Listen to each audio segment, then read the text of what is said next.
Good evening. I want to welcome you to a special edition of Life and Surround. My name is Dale. I'm a good friend of Mike's. I've known him for 4 years. And I approached Mike recently about doing an interview to have the viewers learn a little bit about his background, also about learning about the status of music today, tomorrow, and what he sees in the future. For me, Mike has been a tremendous mentor as far as educating me on different types of music, different types of surround, and it's been very helpful to me to learn more about what music is and maybe what music is not. Without further ado, I'd like to introduce you to my special guest for this evening, Mike Vieira.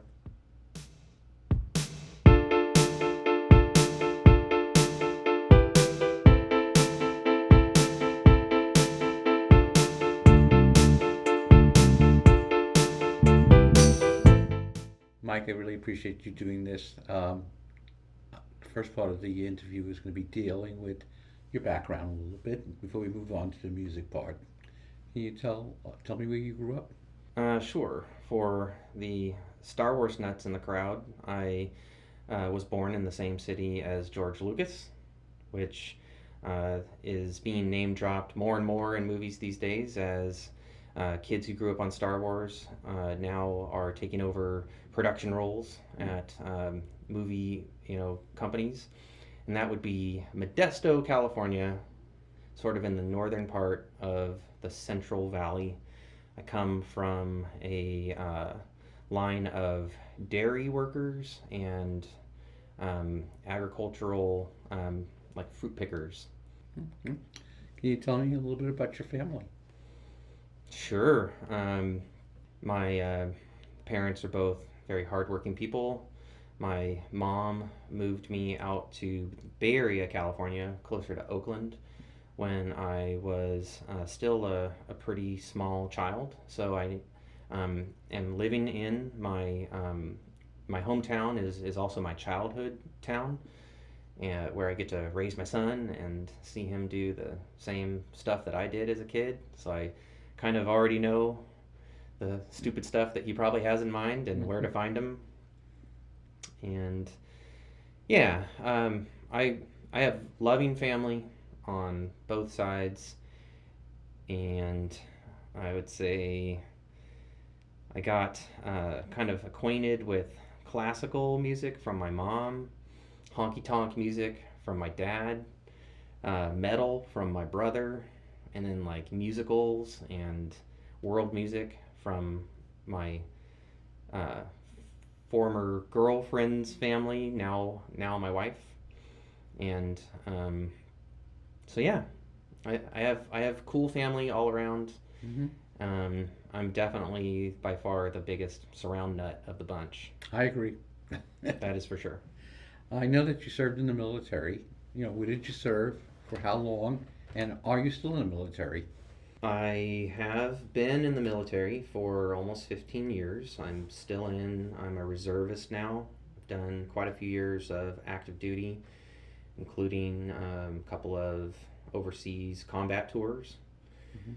um, Army Cyber, and yeah, yeah, I've talked about it some on this channel. Yeah. I know for me, it really helped me understand, what was going on and where you served, and I really appreciate what you've done for our country. It really means a lot. What are some of your hobbies outside of music? What do you like to do? Oh man, I was just thinking about this earlier today, Mm. randomly, or maybe it was the universe, uh, some kind of synergy going on or whatever. But it's the three M's: mountain biking, motorcycles, and music. Yes. That pretty much covers it.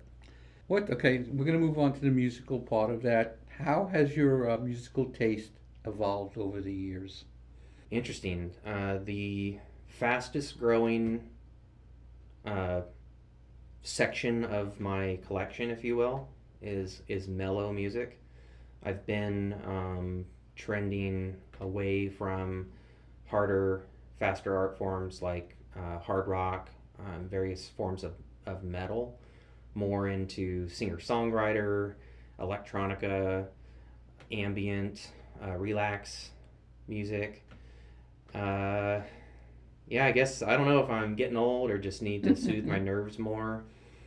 Um, Need help winding down at the end of the day, or even just with like surround music exposing so much of the production of music. I don't know if it's that like mellower music, maybe because it's on the jazzy end of things, or the classical end of things, like tends to maybe be produced more meticulously, and that surround field is exposing music that maybe doesn't sound as good, and it doesn't get mixed into surround as often.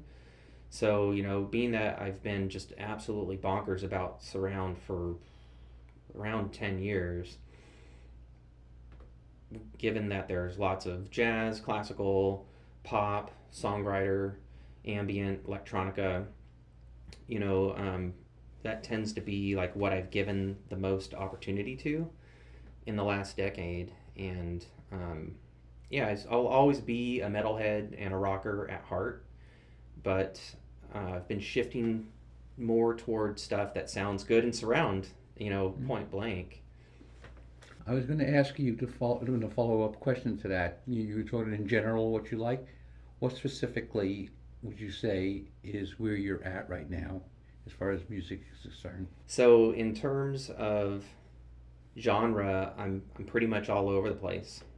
If my friends are excited about it, if it's reputed to sound good and have an excellent mix, I'll go audition it on like Apple Music or YouTube, somewhere like that. And if it grabs me, I'll give it a chance.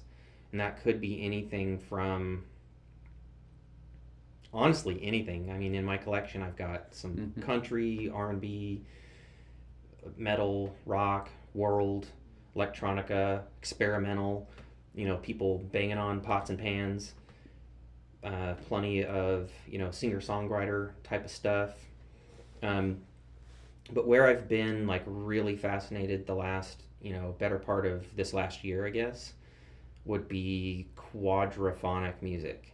Um, I have this ginormous, collection of Yeah, yeah, I noticed that. discrete quad SACDs, and then a viewer of Life and Surround, and a friend recently sent me a Surround Master just out of the kindness of his own heart. Um, Sent it to me, wanted to, I guess, watch me enjoy it and just kind of analyze it and review it, and it has opened up for me. It's kind of removed the bias that I have had over time against matrixed quad. I've only wanted to listen to discrete. Hmm. And the fact of the matter is that quad was born out of a matrix delivery system. And for many, many titles, it's still the only way to hear it. Either a friend finds the LP and decodes it and sends you the quadraphonic files, or you yourself need to find the quadraphonic LP, CD, whatever, two channel file and decode it yourself. So now I have a decoder. It does SQ and QS and all of the technologies that are like QS, and that is a considerable amount. The only thing that I can't touch at this point are discrete analog quad sources like CD4 LPs, 8-track tapes, or reel to reel. And I want to say that I will never, ever, ever go that direction, because that always involves vintage equipment, and I really, really hate repairing stuff that's tough to repair. But I didn't ever think that I would be decoding analog SQ or QS either, and yet here I am. So, if anyone out there sends me a CD4 demodulator, we'll see what happens. But right now I'm just like a quad head, and it's funny because we're in this burgeoning age of streaming Atmos, and in my personal time, I just want to sit and listen to like 70s quad. It was funny because you let me listen to it yesterday and today, and I was very surprised in how good it really sounded.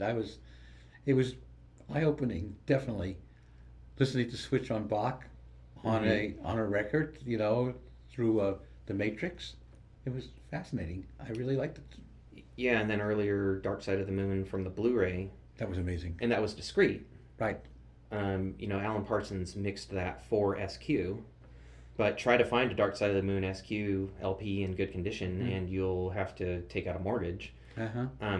But fortunately, they put the the source files, the quad master, on the Blu-ray, so you get to hear it discrete. And I remember you were asking, is the center speaker on, I still. Yes. and is the subwoofer on? Right. And the answer is no and no. It was amazing. It's all coming from the full range, four channels all around you. It changed my opinion about quad quite a bit. It just made me look at it a lot differently. So I thank you for that, as usual. I want to take you back a little bit into your younger days. What was the first surround sound music you listened to? What was the first thing, and what was your reaction to it? First surround titles that I remember were Night at the Opera by Queen. Mm-hmm. I had bought the remastered CD and it came with a bonus DVD. Snakes and Arrows by Rush. I love all things Rush, and so I bought the MVI version of Snakes and Arrows, and it happened to have the 5.1 mix on Mm-hmm. it. And Invisible Touch by Genesis. Again, I bought a bargain bin CD and it had a bonus DVD. Mm-hmm. I had tucked away in my mind that some of my albums had these bonus 5.1 alternatives. And for many years, even though I had those in my collection, I didn't even have a surround system. But one year when I was getting ready to return home from a overseas deployment, I knew that I would want a hobby that I could fixate on and pour a lot of time into or not much time into upon getting home, and you have that 90-day period before you have to go back to work and you're just trying to like assimilate back into your life. And I knew that I would have like interrupted sleep patterns and stuff. So I was waiting to come home from that tour and was like shopping online for speaker wire and an AVR and speakers. And the goal was I knew that I had these three albums, Queen, Rush, Genesis. That's not a bad start. No, it isn't great. And I wanted to be able to experience them in that 5.1 presentation. So, I had all this equipment waiting for me when I got home, and so I spent my time that I needed to decompress Mm-hmm. and just kind of be by myself, wiring up my media room and getting the speakers placed. I had the speakers all placed wrong. Um, and those are all lossy surround sources. Mm-hmm. Yeah, DVD videos and MVI. Mm-hmm. And for at least 2 or 3 months, I was listening through like a music enhancement that was sort of defeating the purpose of the 5.1. I was hearing music out of all of the five speakers, but it was on multi-channel stereo. Okay. So it was pumping every channel into every other channel, and it was just it was quite some time before I like did all the proper troubleshooting to bring the speakers down near ear level, get them at the right angles, and get all of the misconfiguration out of the way. So the first time that I really heard surround the way it ought to be heard, and even that still that was on, horrible equipment bought from Best Buy, and the like. Like the first mind-blowing experience I really remember would be King Crimson's Red, because even though like had all this stuff misconfigured, I was already catching the bug. Like just hearing it all around me in the room, whether it was set up right or not, was like so enveloping that I was like going on online to look for reviews, and so I picked up some King Crimson. So I remember really, really in that first media room that I set up after that first deployment that I came back from, really being blown away by Red. Even in the way the track that we're doing right now, how did Life in Surround come to you? What was your concept behind it? What made you think about that this was important to do? So I was in the waiting pattern for coming home from another deployment, much more recently, 2018, and somehow dawned on me that there was no YouTube channel dedicated to surround music. There are more channels than you can possibly count of music reviews. You Yep. know, my worst to best of this band, my top 10 of this or that. And there are a lot of good review channels. I love my friend Barry's classic album review. Can never be as eloquent as he is, but thankfully he doesn't have a surround system, and I get to chime in like when I see his video saying, "Hey, that's in surround. You really should install at least 5.1. Your life will be changed." But I realized there wasn't a channel dedicated to surround sound. I couldn't wait to get home to my surround system. I already had like tweaks in mind, like I've been thinking about it for a year. Been away from, the music I love for a year. I had music available on my phone and my Sennheiser headphones and stuff, but not surround music. And I thought, again, I'm going to need a hobby that I can immerse myself in a little bit of time or a lot of time. And I thought, starting up a YouTube channel is probably like really good opportunity. I can try to get the message out there about this hobby that I love so much, and nobody's really covering it exclusively. And I can learn something about videography. I can learn something about audio. And I actually started shooting my first videos while I was still deployed. I was on the base called the Theater Gateway, like waiting to come home. And I would go and sign myself into the USO's music room for an hour, set up my cell phone with a little lapel mic, and I had thought up a topic, and I would do the best I could. I remember one of my first videos, I was refuting the Steve Guttenberg, audiophiliac argument that you only have 2 ears, so you only need 2 speakers. Is there really a need for multi-channel? And so there are people out there that multi-channel doesn't make sense to them. Like they understand, I hear it all around me, but I don't care. They may as well be listening to mono or music. When you're walking around at the mall, it's coming from wherever. Not everybody, multi-channel's not for everybody. But the fact of the matter is that your ears are bolted on the side of your head. You hear roughly in a sphere, and so it doesn't matter that you have 2 ears. They are set up so that you hear from all around you. Welcome back to Life in Surround. Today's video is a response to Steve Guttenberg, the audiophiliac, who recently made a video questioning whether music really requires more than 2 channels. And Steve, if you're the audiophiliac, in a way, you could call me the quadiophiliac, which is the name of a very cool Frank Zappa surround DVD, by the way. And then I remember another one of my early videos was, you may not realize that your favorite album has been mixed in surround. Did you know that some of your favorite albums probably have been mixed in surround? We're talking Night at the Opera by Queen, Moving Pictures by Rush, Layla and Other Assorted Love Songs by Derek and the Dominos, Hotel California by the Eagles, new albums by Coldplay, recent albums by Muse. If you've got a surround system at home to watch movies and you love Van Morrison's Moondance, all you have to do is go online and buy it, throw it in your Blu-ray player, sit in the middle of your room, and you could be experiencing this favorite album of yours in a brand new way, like listening to it all over again for the first time.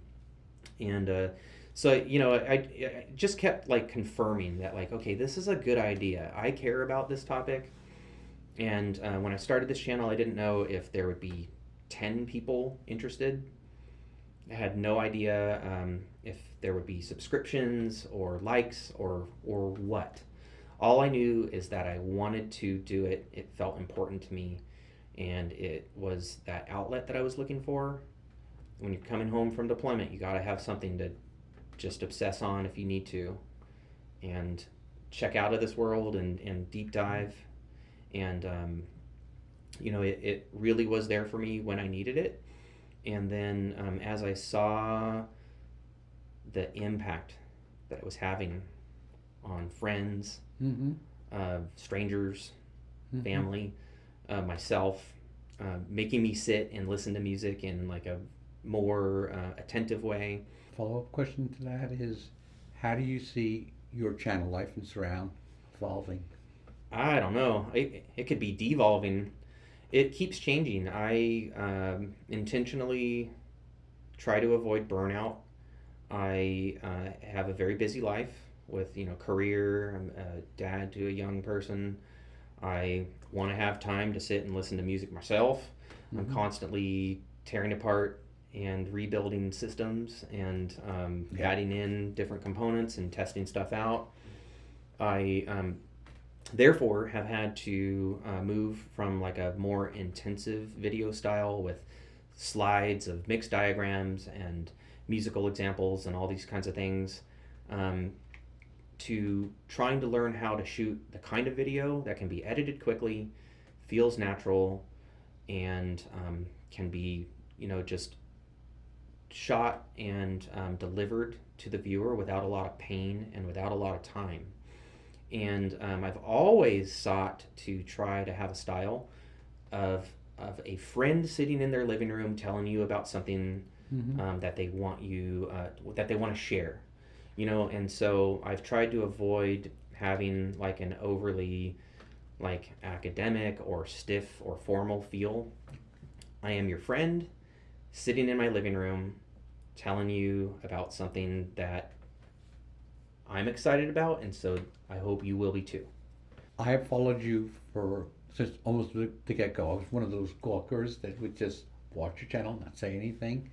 So watching how your station has evolved for me as a person that has watched your channel and grown from your channel, I just the gyrations that it's taken over from the time you started to now. It's very interesting to me to see that how that evolved.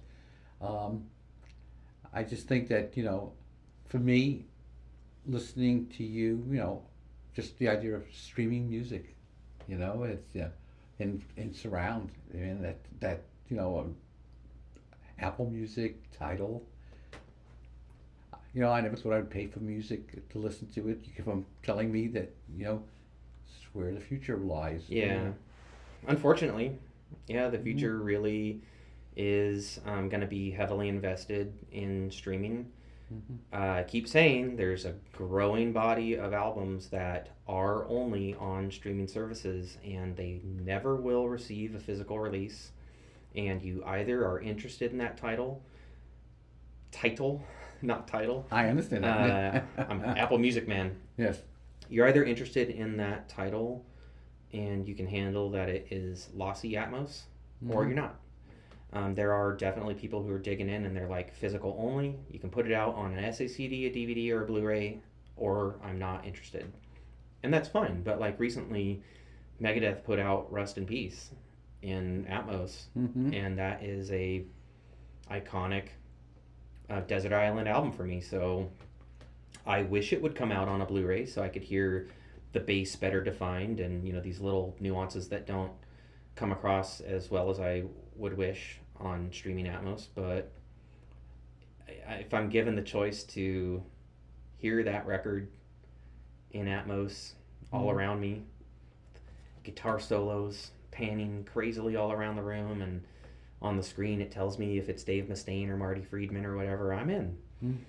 And yeah, it is what it is, as they say. I hope that physical media survives in Mm-hmm. some form, but streaming isn't going away. And if anything, more services are going to pop up and vie Mm-hmm. for our dollars. Okay, this is your Desert Island question. You're allowed to bring 3 immersive albums with you and 3 books. What would they be? Books, Yes.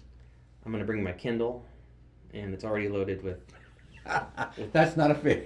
plenty of books. That's not fair. Yeah, because the electricity's going to run out. That's right. But then how do I play the albums? Yes. Do I crank the phonograph record? Absolutely, Okay, absolutely. all right. So Would, they'd have to be quadraphonic records. right, and yeah, okay, four speakers. Yes, Yeah, okay. exactly. Okay.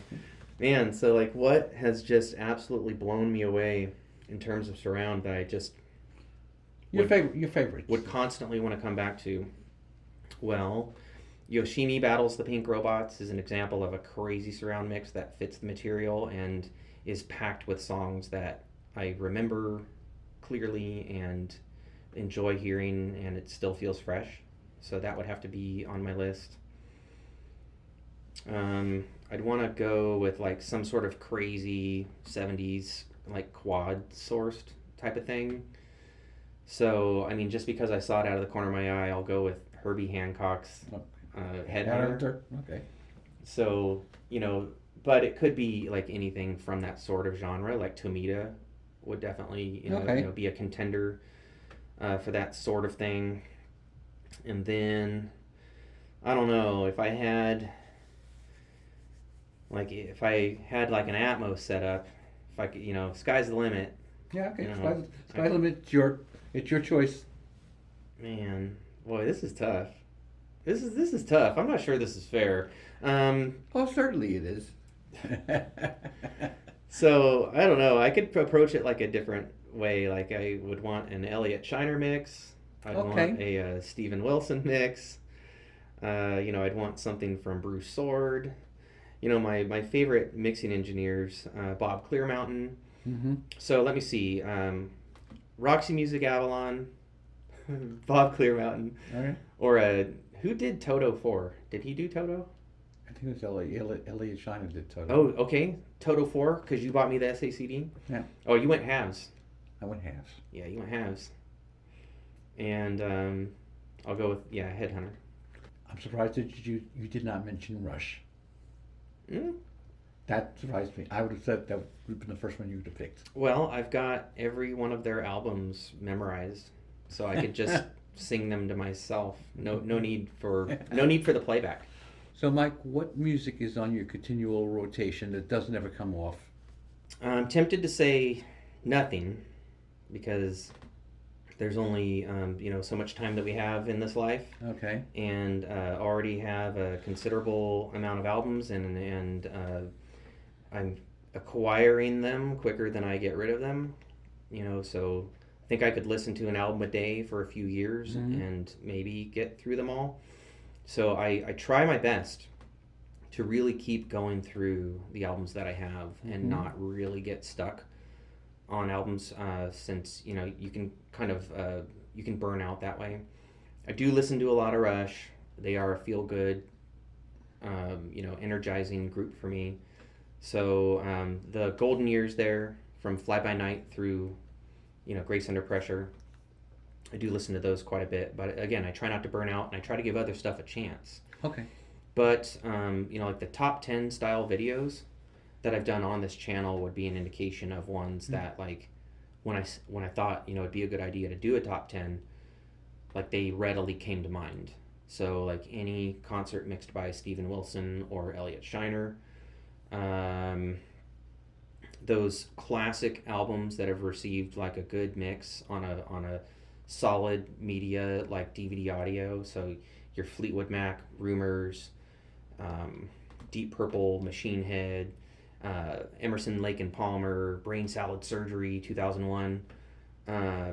Those really mind-bending Yeah. mixes where the material's great, the mix is on point and very exciting.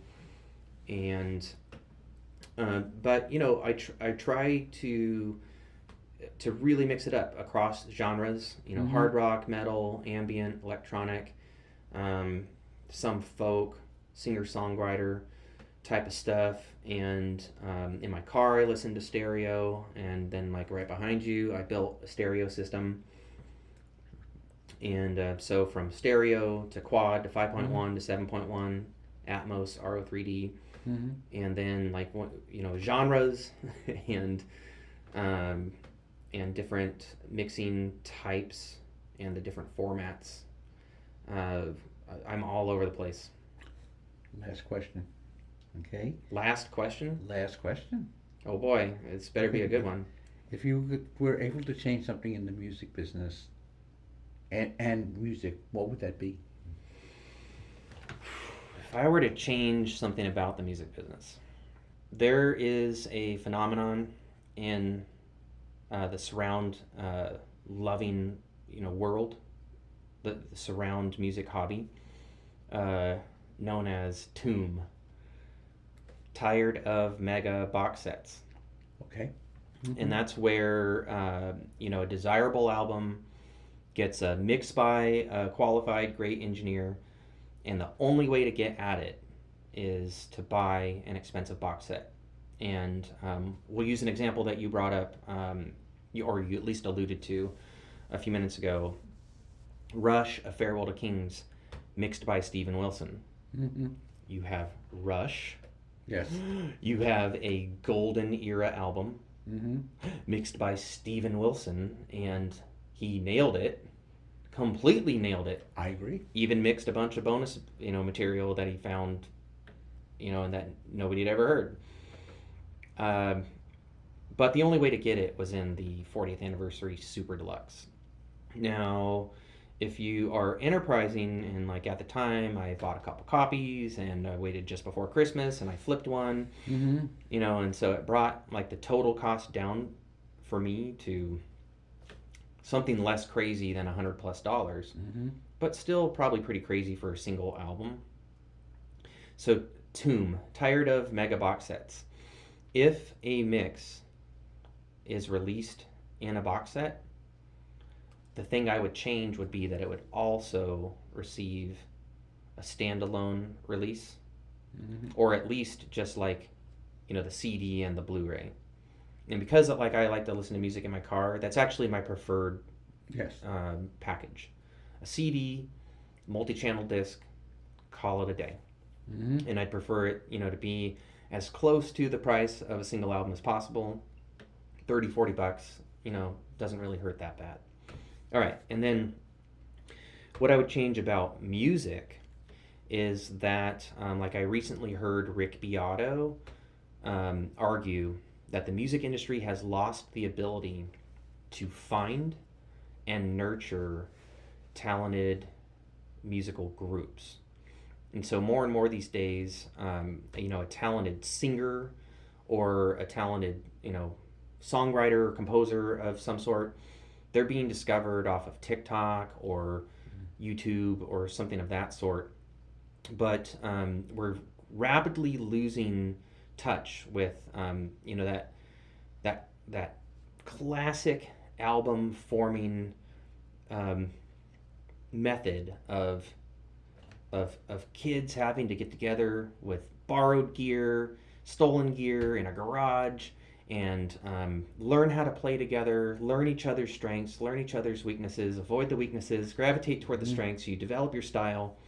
You get into a van and sleep all cattywampus and crook neck and whatever, going on a tour eating hamburgers because you have no money. That kind of like earning it and being super hungry Mm-hmm. to do something with your music and learning to gel together as a group. So what am I trying to say? I am not sure there will ever be another Led Zeppelin. I'm not sure there will ever be another Beatles. Mm-hmm. I'm not sure there will ever be another Rush. Mm-hmm. Now, there are very, very, very talented groups out there. Um, but more and more, like you see them on Bandcamp, you see them crowdfunding, and I'm concerned that I think the days where really, really, really talented artists, and particularly groups, can work really hard, get somewhat lucky, and have that talent and have that magic. You can work really hard as a young band and Mm-hmm. not make it, and maybe you just weren't good enough. Mm-hmm. The songs weren't catchy enough, or they just weren't weird enough, or distinct enough, or whatever it is. Mm-hmm. But I'm really concerned that the industry is really set up to just capture that really easy to fabricate. Like everything on TikTok is short, repetitive, 4/4 time. It's almost the same time signature, same tempo, and it's like meant to just be easily consumed, and you can have it in the background. You don't have to care about it very much. It's just kind of feels catchy and hypnotic or whatever. And like, again, like I spend quite a bit of time on Rick Beato's channel, and just the ear for and the craving for and that taste for complexity. I think that still is in a desire in the hearts of many people, but the ability of the music industry to cultivate it, to find it, and to cultivate it, that complexity and that interest, and that really, really unique songwriting ability. And then, the thing is, like, you find them and you get them into a great studio and shelter them from distractions and let them do their thing, and, eventually produce an album like Revolver. Yeah. Eventually produce an album like Permanent Waves. Mm-hmm. Eventually produce an album like Led Zeppelin 4. And not just like, in your living room with a drum looper and a synthesizer and, a USB microphone and to make a 15-second loop. Mm-hmm. So, that sort of like kind of ties into where, you'd mentioned in your intro that you wonder where music is going. Mm-hmm. I think it's going in the direction of streaming. Mm-hmm. I think that physical media will always hang on. And unfortunately, I think it's going to more and more be a part of these box sets.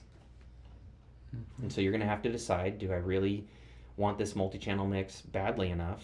And then, like, do I have the budget for it? Even if I want it badly enough, can I afford it?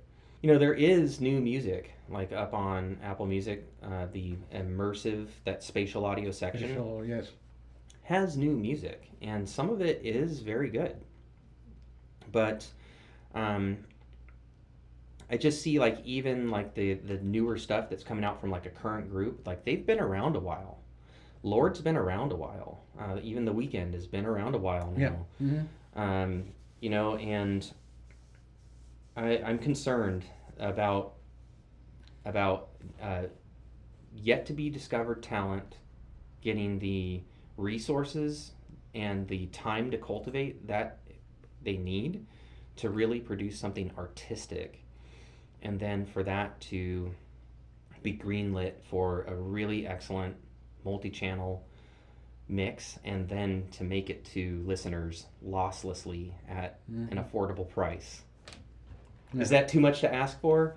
No. But I see some trends. I see some disturbing trends that may thwart that idyllic future. And so we probably have some compromise to deal with. Mm-hmm. And that's the nature of the world. One thing that I think I have learned from this fascination with surround over these several years has been that you have to focus on the good stuff. Mm-hmm. For every surround album that I have or that exists that I don't have, that some of my buddies have, for any surround release that has seen the light of day, there are how many albums that only ever come out in mono or stereo? Mm-hmm. I mean, the vast majority don't ever get mixed into surround. And so, I have to be happy with what is mixed into surround. Mm-hmm. And then, for the stuff that isn't, that I'm interested in anyway, that's for the car. Mm-hmm. Or for the headphones. Last thing, as I said, I've been a follower of your station for since almost the get-go. I've learned a lot. My musical taste definitely has changed. My pocketbook definitely has felt it. Thank you, Mike. But it has offered me a different look into music that I never would have had if it wasn't for you. So for that, I really appreciate you so much for doing that. I know that the people that watch, your channel, okay, there are a lot of people like me they don't say much, don't add much. What do you want to say to them? These are the people that you're. I wouldn't say that you're fan. They're just very interested in what you have to say. I would say that I am humbled by that. Like I said, when I started Life in Surround, I didn't know if there would be 10 people who would really, in a lasting way, be interested in the topic, and not to mention like the way I present the topic. And you're talking about evolving, like, and I'm talking about devolving into like an easier video style. I understand that. But yeah, I recognize that, like, my comfort level in front of the camera and my,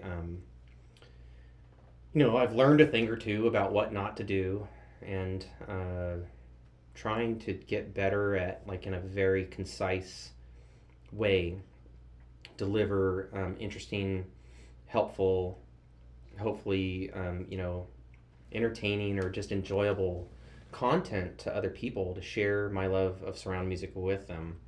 So I'm humbled that there is interest, and I'm grateful, like when I'm able to talk to artists, when I'm able to talk to engineers, and bring them closer to the people that want to consume their art.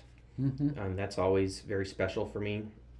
Those people who are watching and don't say much, but enjoy what I do, I'm just very touched by that.